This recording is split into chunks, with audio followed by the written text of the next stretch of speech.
Aos 70 anos, Kevin Costner se destaca como um dos últimos grandes pilares do cinema americano. Para gerações de cinéfilos, ele é o guardião estoico do guarda-costas. O sonhador que ouvia vozes em um milharal. O cineasta que reescreveu o destino de Hollywood com Dança com Lobos. Sua presença outrora carregava o peso do mito. Uma voz firme, um olhar penetrante, a certeza tranquila de um homem que poderia manter o mundo unido simplesmente entrando em cena. Mas por trás dessa calma familiar, esconde-se uma verdade muito mais pesada do que qualquer papel que ele já tenha interpretado.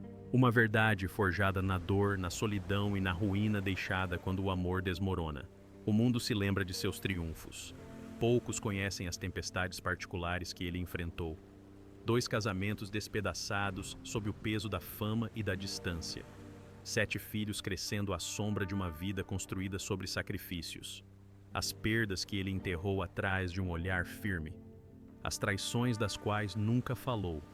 E agora, ao entrar na casa dos 70, a tempestade que ele enfrenta é mais escura e muito mais próxima do que qualquer outra. Dos arredores empoeirados de Linwood aos portões de Hollywood, Kevin Costner ascendeu sem privilégios ou proteção. Contudo, os aplausos que outrora ecoavam nas cerimônias de premiação jamais conseguiram silenciar o vazio de um lar em ruínas, e os holofotes que o coroaram como lenda jamais puderam aquecer o frio deixado por promessas quebradas, famílias despedaçadas e os fantasmas daqueles que ele desejava ter salvado. Hoje, o homem que o mundo vê como inabalável carrega feridas que a fama jamais poderá curar. E a verdade por trás de sua lenda é muito mais dolorosa do que a maioria jamais poderá imaginar. Porque as maiores batalhas de Kevin Costner nunca foram filmadas, elas foram vividas. Se Kevin Costner já tocou seu coração, curta e inscreva-se para acompanhar sua jornada. É uma maneira simples de honrar tudo o que ele nos deu. É de partir o coração e imaginar que o homem que um dia estabilizaria o mundo com sua força silenciosa começou sua vida em silêncio e nas sombras. Muito antes das câmeras, muito antes dos aplausos. Kevin Michael Costner era simplesmente um garoto frágil tentando encontrar seu lugar em um mundo que mudava sob seus pés. Ele nasceu em 18 de janeiro de 1955, no pequeno bairro operário de Linwood, na Califórnia. Filho caçula de William Costner, um operário que galgou posições até se tornar técnico de linhas de transmissão de energia, e Sharon Costner, uma assistente social gentil que voltava para casa todas as noites carregando o peso dos problemas alheios em seus olhos cansados. Sua casa era modesta, seus recursos limitados. Mesmo assim, havia um amor forte e inabalável no ar. O tipo de amor moldado por longos turnos e uma resiliência silenciosa. Kevin cresceu vendo as botas do pai baterem com força no chão de madeira depois do trabalho. A poeira subia a cada passo.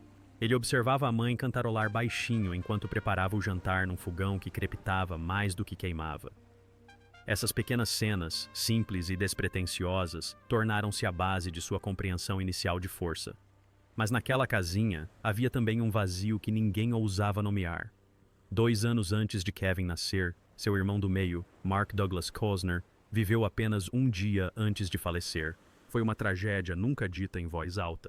No entanto, ela permeava o silêncio da casa, moldando cada gesto de seus pais. Seu pai tornou-se mais rigoroso, determinado a proteger os filhos que ainda lhe restavam. Sua mãe tornou-se mais carinhosa, mais cautelosa, como se o próprio amor pudesse desaparecer sem aviso prévio. Kevin às vezes a flagrava olhando para o horizonte, os olhos fixos em um canto tranquilo da cozinha, guardando uma lembrança que não conseguia expressar em palavras. Aquele silêncio tornou-se parte dele. A família Costner mudava-se com frequência, em busca de uma estabilidade que nunca alcançava. Compton, Ventura, Visalia, Condado de Orange. Quando Kevin completou 12 anos, já havia empacotado e desempacotado sua vida mais vezes do que a maioria das pessoas faria em toda a vida. Cada mudança significava novas escolas, novas pessoas, novos começos que sempre terminavam cedo demais. Mais tarde, ele disse: "Estávamos sempre empacotando, sempre recomeçando." Essas despedidas constantes marcaram algo profundo nele, um senso de impermanência, uma saudade de raízes que ele só encontraria muito mais tarde na vida. Ele não era o barulhento da turma, nem o atleta, nem o menino que exigia atenção. Era o garoto quieto da última fileira, aquele a quem os professores se esqueciam de chamar, o menino que rabiscava poemas em cadernos em vez de levantar a mão, Guardava seu mundo para si porque aprendera cedo que o mundo exterior podia mudar num instante. O som da fita adesiva rasgando o papelão tornou-se a trilha sonora de sua infância, ensinando-o a desapegar antes mesmo de aprender a pertencer a algum lugar. Contudo, em meio a toda essa instabilidade, algo extraordinário começou a se formar dentro dele. Uma ternura aguçada pela perda, uma determinação fortalecida pela incerteza. Ele cresceu, tornou-se mais firme, mais consciente de si mesmo. Sua voz encontrou um lar nos coros da igreja. Suas emoções encontraram expressão nos poemas que escrevia à noite. Sonhava com vastos espaços abertos onde a terra não se movesse sob seus pés, com histórias que perdurassem, com uma vida que pudesse construir sem ter que guardá-la em caixas. A disciplina de seu pai tornou-se seu guia. A fé silenciosa de sua mãe tornou-se sua âncora. Juntos eles moldaram um menino que sabia como recomeçar. Não importava quantas vezes o mundo lhe pedisse, um dia ele diria: "Acho que eu estava acostumado a recomeçar." Mas para ele, essa frase nunca se referia a mudar de casa. Tratava-se de sobreviver à infância. Cada perda, cada silêncio, cada mudança lhe ensinou uma lição que a fama mais tarde refinaria, mas jamais substituiria. A vida não deve conforto. Ela apenas oferece oportunidades para recomeçar. E dessas oportunidades nasceu uma resiliência que um dia o levaria a superar as tempestades mais implacáveis que Hollywood poderia conceber. Kevin Costner não ascendeu por privilégios ou direitos adquiridos. Ele ascendeu de caixas de papelão, de pequenos quartos alugados, de uma dor silenciosa e da determinação silenciosa de uma família que lutava para se manter unida. Sua infância não o destruiu, ela o forjou. E a história de Kevin Costner começa verdadeiramente aqui, nas partes invisíveis de uma vida que o preparou para tudo o que ainda estava por vir. Qual o preço de um sonho quando se tem 23 anos, é recém-casado, quase falido e dividido entre quem se é e quem se deseja ser? Para Kevin Costner, o preço era tudo: segurança, previsibilidade, até mesmo o orgulho discreto de um jovem marido determinado a não decepcionar a mulher que acreditava nele mais do que ele próprio. Em 1978, recém-formado em marketing e finanças pela Universidade Estadual da Califórnia, em Fullerton, ele seguiu o caminho sensato. Um emprego estável, uma camisa abotoada todas as manhãs, um salário que chegava em dia. Mas Kevin sentia algo dentro de si se esvaindo, uma lenta sufocação escondida por trás de sorrisos educados e rotinas diárias. Seu coração nunca pertencera a números. Pertencia a mundos que só ele podia ver. Histórias à espera nos recônditos de sua imaginação. Então, o destino interveio da maneira mais improvável. A bordo de um voo de volta de sua lua de mel no México, ele olhou para a direita e lá, como se colocado ali pelo próprio destino, estava Richard Burton, um dos maiores atores de sua geração. Kevin sentiu o momento carregado de possibilidades. Nervoso, confessou uma verdade que havia mantido escondida por anos. Queria agir, mas o medo o impedia. Burton o observou com olhos aguçados por uma vida inteira de revirar os olhos e simplesmente disse: "Você tem olhos verdes. Eu tenho olhos verdes. Acho que você vai ficar bem." Quando o avião pousou, Burton entrou em uma limusine enquanto Kevin e sua esposa esperavam um ônibus. Burton se debruçou para fora da janela e sussurrou duas palavras que ecoariam pelo resto da vida de Kevin: "Boa sorte." Em poucas semanas, Kevin pediu demissão. Não houve aplausos, apenas preocupação. Mas ele escolheu a incerteza dos seus sonhos em vez da segurança de uma vida que o consumia lentamente. O que se seguiu não foi a luta romântica que as pessoas imaginam quando pensam nos começos em Hollywood. Foi fome, frio e humilhação. Ele dirigiu caminhões de entrega, lavou barcos e fez passeios de ônibus pelas casas de estrelas de cinema, enquanto se perguntava se algum dia teria a sua própria. Morava em um apartamento onde o aquecedor falhava nas noites de inverno, obrigando-o a se encolher, totalmente vestido, sussurrando para si mesmo: "Só mais um dia." Continue em frente. As audições se misturavam. Os diretores de elenco mal olhavam para ele enquanto entregava fotos de rosto, amassadas pelo suor das mãos. Às vezes, caminhava quilômetros para economizar na passagem de ônibus, os sapatos gastos, o estômago vazio. À noite, sentava-se do lado de fora dos portões do estúdio, observando os figurantes saírem dos sets de filmagem, imaginando quanto tempo levaria para alguém notá-lo. Los Angeles havia prometido sonhos. Em vez disso, ofereceu-lhe silêncio. Sua primeira grande oportunidade surgiu com um pequeno filme independente de praia chamado Sizzle Beach, USA. Sem dinheiro, sem glamour, apenas uma chance. Quando a câmera finalmente se voltou para ele, sentiu algo despertar. Um voto se formou dentro dele, silencioso, mas inquebrável. Ele nunca deixaria de tentar. Mas o caminho continuou brutal. Conseguiu um papel em The Big Chill, mas todas as suas cenas foram cortadas da versão final do filme. Na estreia, assistiu ao filme sabendo que o mundo jamais o veria. Ele nunca se sentira tão invisível. Mesmo assim, recusou-se a desistir. Mergulhou de cabeça em aulas de atuação, estudando como transformar a rejeição em resiliência, como construir a verdade a partir do silêncio. Anos se passaram com poucos resultados. Nenhuma fama, nenhum reconhecimento, apenas uma persistência obstinada que se recusava a morrer. Então, em 1985, tudo mudou. Lawrence Kasdan, o mesmo diretor que um dia o salvara do Big Chill, o escalou para Silverado. Quando o filme chegou aos cinemas, Kevin Costner não apenas apareceu na tela. Ele chegou.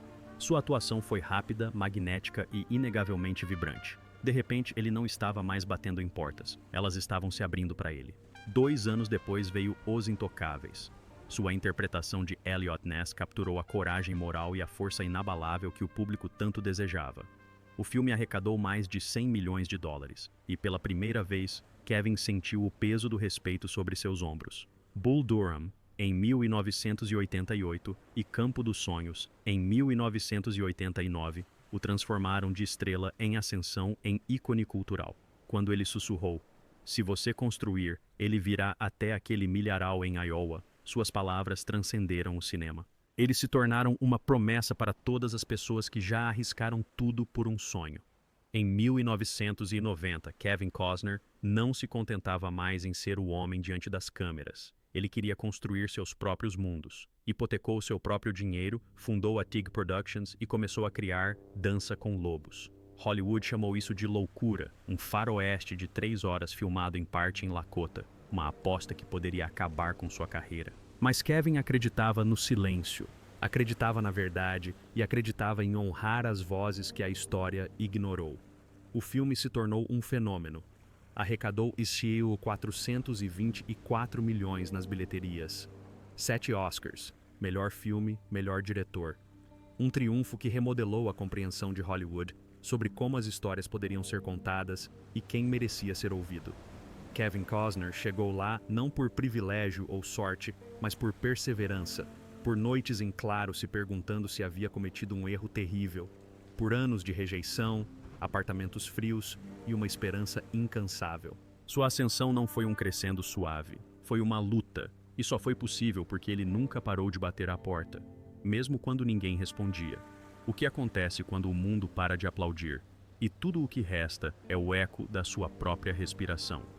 Para Kevin Costner, as tempestades que se seguiram à sua ascensão meteórica não foram explosões repentinas. Foram ondas lentas e implacáveis que o corroeram por dentro muito antes de qualquer pessoa fora de Hollywood perceber a mudança. O início dos anos 90 o coroou. Os Intocáveis, Campo dos Sonhos, Dança com Lobos, Robin Hood, JFK, O Guarda-Costas. Uma sequência de triunfos tão poderosa que parecia que nada poderia quebrá-lo. Mas o sucesso tem uma estranha maneira de se transformar de bênção em fardo. Ele eleva um homem a tal ponto que até pequenos deslizes se tornam quedas catastróficas. Depois de anos provando sua coragem nas telas, Kevin se viu vivendo em um silêncio muito mais ensurdecedor do que os aplausos. A fama antes o preenchia. Agora, apenas ecoava. Amigos se lembravam de momentos em que ele entrava em salas antes cheias de energia e se sentia um estranho. Os testes de elenco diminuíram. Os roteiros ficaram mais escassos. Os estúdios se tornaram cautelosos. Hollywood, que antes o perseguia, começou a ignorá-lo. Ele tentou fingir que não se importava, mas a verdade o perseguia por toda parte. Ele passou de imparável a incerto. Limpa a garganta. A queda começou com Waterworld em 1995, um projeto que prometia ser uma revolução cinematográfica, mas que, em vez disso, se tornou uma das produções mais árduas da história de Hollywood. Furacões destruíram cenários em tamanho real. Os orçamentos saíram do controle. O perigo espreitava em cada cena. Em um momento, Kevin quase se afogou após ser arrastado para debaixo d'água enquanto estava amarrado a um mastro. Membros da equipe relataram o cansaço estampado em cada centímetro de seu rosto. Quando o filme finalmente estreou, a imprensa se tornou implacável. As manchetes o ridicularizavam. Os críticos o cercavam como abutres. O nome Waterworld tornou-se sinônimo de desastre, mas o golpe que se seguiu foi ainda mais profundo. Em 1997, o mensageiro fracassou nas bilheterias, recebendo ridicularização em vez de elogios. O filme varreu os infames prêmios Framboesa de Ouro, colocando Kevin na mira da crítica de Hollywood em um nível que ele jamais havia experimentado. As mesmas mãos que um dia seguraram o Oscar agora tremiam sob o peso da rejeição. Em entrevistas, ele tentava manter a compostura, insistindo que o fracasso era simplesmente parte da jornada. Contudo, a portas fechadas, o sofrimento se tornou impossível de esconder. Ele estava cansado, questionava a si mesmo e, pela primeira vez em muito tempo, temia que o mundo não o estivesse mais ouvindo. O trabalho diminuiu ainda mais. Diretores hesitaram, estúdios duvidaram. Kevin Costner, outrora o galã do cinema americano, sentiu-se perdendo o controle da própria história. A fama te ensina a ascender, disse ele em voz baixa. O fracasso te ensina a ser. Mas mesmo com Hollywood voltando seus olhos para estrelas mais jovens, Kevin encontrou algo inesperado no silêncio que se seguiu: clareza. As lições mais impactantes muitas vezes vêm disfarçadas de silêncio. Em Aspen, onde a neve suavizava o mundo ao seu redor, ele finalmente teve tempo para ouvir seus próprios pensamentos novamente. Caminhou sozinho por trilhas invernais, as botas rangendo na camada de gelo, sem entender por que o mundo o havia abandonado, mas sim porque ele precisava tanto de sua aprovação. Foi ali, na quietude daquelas montanhas, que ele se lembrou do menino que um dia fora. O menino que se mudava de cidade em cidade, carregando sonhos dentro de caixas que nunca ficavam desempacotadas por tempo suficiente. O menino que sussurrava para si mesmo em apartamentos frios, prometendo que tentaria novamente no dia seguinte. Aquele menino nunca buscou a fama. Ele buscou um propósito, e lentamente o propósito retornou. Daquele silêncio surgiu o Campo Aberto em 2003. Um faroeste modesto, feito com garra em vez de espetáculo. Arrecadou 68 milhões de dólares. Mas, mais importante, recuperou algo que Kevin temia ter perdido para sempre: sua voz, sua confiança, sua verdade. E então chegou o momento que ninguém previu: Yellowstone. Em 2018, aos 63 anos, Kevin assumiu o papel de John Dutton, um patriarca cansado carregando o mundo inteiro nos ombros. A atuação repercutiu por toda a América. Os espectadores se viram nas batalhas do personagem, em seu amor, em sua teimosia, em sua fragilidade. Não foi simplesmente um retorno, foi uma ressurreição. 16 milhões de telespectadores assistiram. Na quinta temporada, ele ganhava mais de $1 milhão por episódio. Mas o que mais importava era isto: Kevin Costner havia criado novamente. Não por fama, não por redenção, mas por significado. Ainda assim, mesmo em meio ao triunfo, sombras persistiam. Horizon, seu projeto de paixão de uma vida inteira, o testou física, financeira e emocionalmente. Ele investiu 38 milhões de dólares do próprio bolso. Envelheceu 10 anos em 3 e, apesar da beleza da história, o filme arrecadou apenas um pouco mais do que custou. Ainda assim, Kevin sorriu. Não porque tivesse tido sucesso, mas porque tinha terminado. Porque se manteve fiel à visão que vivia dentro dele desde 1988. Porque, acreditava ele, o significado importava mais do que os aplausos. E nessa crença, o homem outrora ridicularizado por seus fracassos recuperou a dignidade silenciosa que a fama quase lhe roubara. A queda de Kevin Costner não o destruiu. Refinou-o, despojou-o do ego e deixou apenas a parte dele que fora feita para perdurar. O homem que ascendeu em silêncio, caiu em silêncio e ascendeu novamente. No auge de seus últimos anos, quando parecia que Kevin Costner finalmente conquistara a paz que lhe fora negada por décadas, a vida lhe desferiu golpes tão cortantes e íntimos que nem mesmo a fama conseguiu amenizar seu impacto. Esses momentos não chegaram como tempestades. Chegaram como sombras, apertando silenciosamente os alicerces de sua vida até que as rachaduras se tornaram impossíveis de ignorar. Muito antes de o mundo falar em pedidos de divórcio ou batalhas judiciais, já existiam feridas muito mais profundas, abertas não por estranhos, mas pelo próprio tempo. A primeira grande perda veio com o falecimento de sua mãe. Ela havia sido a força silenciosa por trás de sua coragem inicial, a voz que o estabilizou durante os anos em que ele não tinha nada além da fé para se agarrar.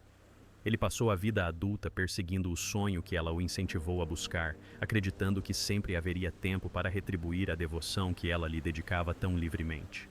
Mas quando a doença a levou, enquanto ele trabalhava longe de casa, ele aprendeu a dor que surge quando uma despedida chega tarde demais. Ele estava no set de filmagem segurando um roteiro que ela uma vez lhe dissera para seguir, incapaz de compreender que nunca mais ouviria sua voz. Não muito tempo depois, o destino interveio novamente. Seu pai, Bill, o homem que construía cercas, consertava máquinas e forjava força em seus filhos com suas mãos calejadas, seguiu-a para o silêncio. Kevin recebeu a notícia sozinho em um quarto de hotel, encarando a tela brilhante do telefone como se desejasse que as palavras mudassem. Ele havia perdido as duas despedidas, e o peso daquela verdade o consumiu. No funeral, ele ficou entre os irmãos, tentando se firmar enquanto se lembrava da figura constante que moldara cada lição de sua vida. Sussurrou uma confissão silenciosa junto ao caixão, daquelas que só um pai deveria ouvir, e pela primeira vez em anos, sentiu o mundo girar sob seus pés. Quando seus pais se vão, diria ele mais tarde, você se torna pai de si mesmo. Mas a tragédia, implacável em seu timing, ainda não havia terminado com ele. Em fevereiro de 2012, o mundo lamentou a morte de Whitney Houston. Para milhões, foi a perda de uma voz, um ícone cultural, um talento único em uma geração. Mas para Kevin Costner, foi a perda de uma alma pela qual ele se sentia responsável de maneiras que o público jamais compreenderia. O vínculo entre eles foi forjado no set de O Guarda-Costas, construído não sobre romance, mas sobre confiança, vulnerabilidade e a frágil compreensão compartilhada por duas pessoas, carregando pressões que o mundo não conseguia ver. Ele insistiu para que ela fosse escalada, apesar das dúvidas, esperou um ano inteiro para que ela estivesse pronta e dedicou toda a sua proteção para guiá-la no papel. Quando recebeu a notícia de que ela havia falecido, ele ficou sentado em silêncio, incapaz de conciliar a verdade com a lembrança da jovem luminosa que um dia protegera do medo. A imprensa estampou manchetes. Kevin sentiu o chão tremer. Foi convidado a discursar em seu funeral e, diante de uma plateia global, proferiu uma das homenagens mais íntimas de sua vida. De pé sobre o caixão, com a voz embargada, disse ao mundo que ela sempre fora suficiente, que ele acreditara nela, mesmo quando ela duvidava de si mesma. Então ele sussurrou a frase que dividiu nações: "Eu sempre te amarei." Não era atuação. Era a dor expressa em voz alta. Os anos se passaram e as tempestades se voltaram para dentro. Seu corpo, há muito tempo levado ao limite, começou a cobrar o preço de décadas. Pedras nos rins o atormentaram durante as filmagens de Estrelas Além do Tempo, com dores tão intensas que os médicos recomendaram repouso. Mesmo assim, ele continuou filmando. Antigas lesões de Waterworld retornaram. Suas articulações enrijeceram. Suas mãos tremiam levemente ao vento da montanha. O tempo se tornara um adversário, transformando o homem antes definido pela resistência física em alguém que se movia mais devagar, respirava mais fundo e carregava memórias nos ossos. Mas o golpe mais duro veio quando ele acreditou ter escapado da tragédia para sempre. Após quase 2 décadas de casamento com Christine Baumgartner, uma vida de rituais familiares e beleza serena começou a se desfazer sob o peso do tempo, da distância e da decepção silenciosa. O sucesso devorou o espaço onde antes existia a intimidade. Horizon consumiu seu tempo e energia. Yellowstone o manteve longe por meses. Ela se sentiu abandonada. Ele se sentiu incompreendido. Eles se distanciaram aos poucos até que, um dia, a distância se tornou um abismo. Em 2023, enquanto Kevin estava no set de filmagem sob um vasto céu do oeste americano, ele recebeu os papéis do divórcio que despedaçaram o mundo que ele considerava intocável. O que se seguiu não foi a dissolução silenciosa de um casamento desgastado, mas uma guerra pública e dolorosa. Batalhas por pensão alimentícia, processos judiciais, a divisão de bens e casas. As manchetes reduziram 19 anos de parceria a números, mas nos bastidores, as feridas eram humanas e profundas. O golpe mais doloroso veio das fotos de Christine caminhando pela costa com Josh Connor, um homem que Kevin um dia considerou um amigo. A prova da traição permaneceu implícita, mas a dor era inegável. Pela segunda vez na vida, ele perdeu a casa que construiu com as próprias mãos. O riso das crianças se dividia entre duas casas. O futuro que ele imaginava se desfez em documentos judiciais e portas fechadas. E apesar de tudo, ele continuou filmando, dirigindo e tentando proteger seus filhos do caos. Este foi o ápice de uma vida moldada pela resistência. O momento em que as tempestades convergiram. O momento em que uma lenda encarou a verdade de que até os homens mais fortes podem se quebrar de maneiras que o mundo jamais verá. E mesmo despedaçado, ele continuou a se reerguer. Aos 70 anos, após tempestades, tanto públicas quanto privadas, Kevin Costner se ergue não como um símbolo de perfeição, mas como um testemunho de resistência. Seu legado não se resume a prêmios ou riqueza, embora ele tenha conquistado ambos em extraordinária medida. Encontra-se nas verdades silenciosas que moldaram sua vida muito antes de Hollywood sequer conhecer seu nome, nos ensinamentos de seus pais, na resiliência forjada pela instabilidade da infância, na coragem adquirida com a rejeição, na ternura que levou para a paternidade e na lealdade que ofereceu àqueles que precisavam de um protetor. No fim, o que ele deixa para trás não é um mito, mas um mapa. Um mapa que mostra como recomeçar quando o mundo acredita que você está acabado. Como continuar amando quando o amor te fere. Como se manter firme mesmo quando o corpo se curva. Seus filmes perdurarão.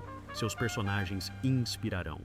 Mas seu verdadeiro legado reside na convicção silenciosa de que força não é a ausência de dor. É a coragem de atravessá-la. Se a jornada de Kevin Costner te emocionou de alguma forma, compartilhe seus pensamentos abaixo. Seu comentário ajuda a manter sua história viva.